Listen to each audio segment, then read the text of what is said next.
Russia's invasion of Ukraine has left people across the region without food and water throughout the months-long conflict. Commentators at the World Resources Institute say that the hostilities will create humanitarian and economic consequences that could potentially put millions of people around the world at risk of hunger. And these might not just be short-term threats. The commentators say that the wrong responses from politicians during this time could threaten a sustainable food future and fuel climate change. Reporter at the American Prospect, Lee Harris, is with us to weigh in. Lee, welcome. Thanks. Glad to be here. Yeah, we're glad to have you. Lay out for us a little bit how precisely this conflict is causing problems, food issues, not just in the region affected by the actual war, as I understand it, but much more broadly for the entire globe.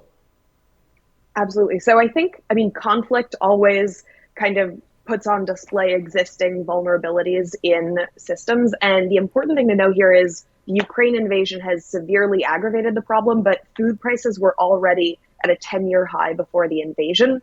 And there are a lot more kind of like structural underlying reasons for this global looming food crisis that's already underway than just the Ukraine invasion. And I think it's important to get this right now because Biden, for instance, is calling rising costs across a number of sectors Putin's price hike. And there's definitely some truth to that the war increased global inflation and there are these exacerbated shipping issues, for instance. But yeah, there are a number of other factors. So a couple of them are the high cost of oil and fertilizer and shipping. And again, Russia and Ukraine play a big role. They supply about 30% of global wheat exports, 78% of sunflower oil exports, which is really important vegetable oil. And they're also Russia is a key producer of fertilizer and gas, which heavily determine food prices or the cost of shipping food. But like I said, there are other big factors. Shipping costs have been elevated globally, as well as fertilizer and energy prices. And then there's also, interestingly, the high cost of US dollars. So as the Fed has begun to hike interest rates, it's become harder for developing countries for the last several months to pay off their debt and to pay for food imports, which are denominated in US dollars. So some people on the left, including myself, have, asked, well, is the solution to this to, try to work toward a quicker end to the conflict in Ukraine? But it seems from what you're saying that this crisis kind of was exacerbated by Ukraine, but preceded the conflict in Ukraine. So what is there to be done now to help, prevent some of the worst effects of the crisis ongoing?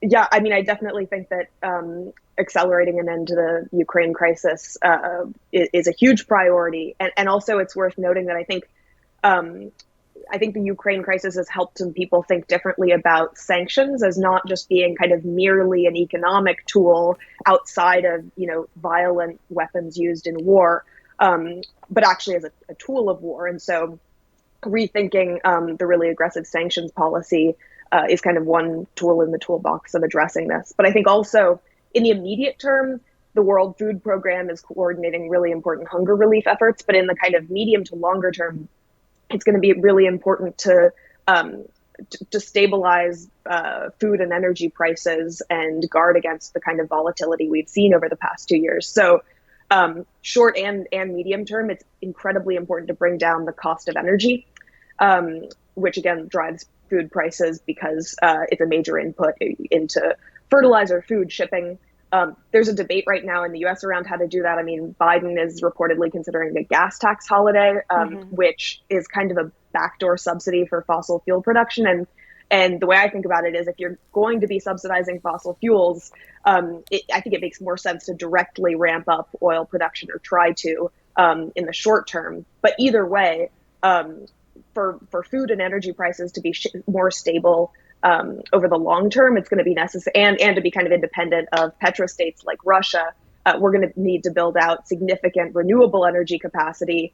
Setting aside the climate change issue, which is also aggravating food prices, we're going to need that simply to have less volatility in our key commodity prices.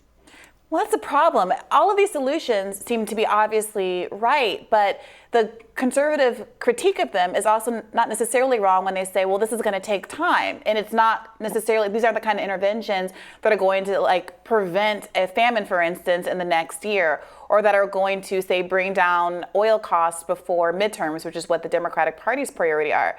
And it does seem to me like the conversation that's not being had is, why do we have the global South so dependent on grain from Ukraine? Why is food being shipped in this global way? What has happened to agricultural productions in all these other parts of the world? What is the role of humanitarian organizations in kind of wrecking the local food markets because of importing all of this grain?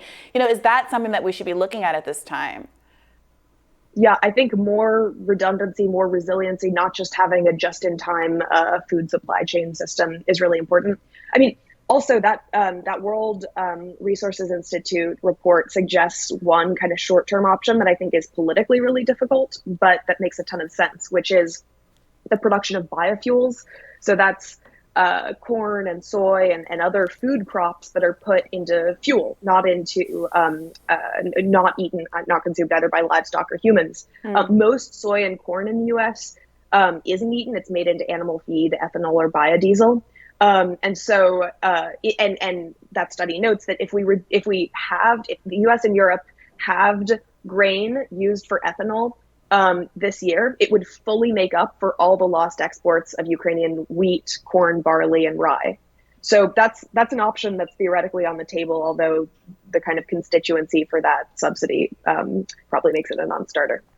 We could also end the sanctions and press for Ukraine to come to the table and try to work harder, or give them more reason to think you really have to pursue a diplomatic option, because there's not going to be an unlimited supply of weapons coming from us, that would, I think, do some good, and also has not shown to do any harm or very much harm to Russia. I mean, that was the goal of the sanctions, and now, even I think many experts are admitting that it did not deter Putin. It did not compromise the regime enough that it's like going to be overthrown, and in fact they made more money in exports because the price of it just went up. Something we've seen from sanctions over and over again, them not having this great track record. So we do have to consider how our foreign policy, which that is under our control, that's policy, doesn't involve building new things. It just involves changing like what you're allowed to export, import, et cetera.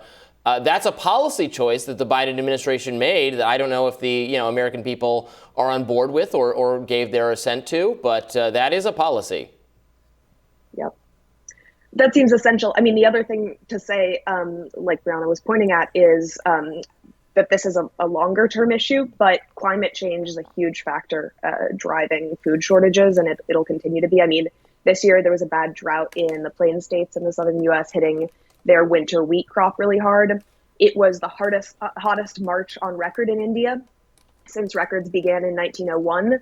And that's right around the time that wheat begins to ripen. So that really hit its wheat production. And then French and Spanish wheat is also struggling after they had a big heat wave. So basically ramping up renewable energy capacity is going to bring down, again, over the medium term, is going to bring down food costs, but it's also just going to help prevent these weather-induced shortages to begin with. The other thing to say is there are some climate measures or some like renewables measures that could be implemented on a shorter time horizon. You could bring down domestic gas prices through a fare holiday on public transit, just making public transit free, allowing more work from home, encouraging carpooling, and instituting restrictions on the speed limit. Now, honestly, I think all of those things are kind of branded in the American imagination as kind of effeminate and weak and lame, but you could totally imagine a campaign branding them as patriotic and kind of working class and essential to bringing down prices for regular families.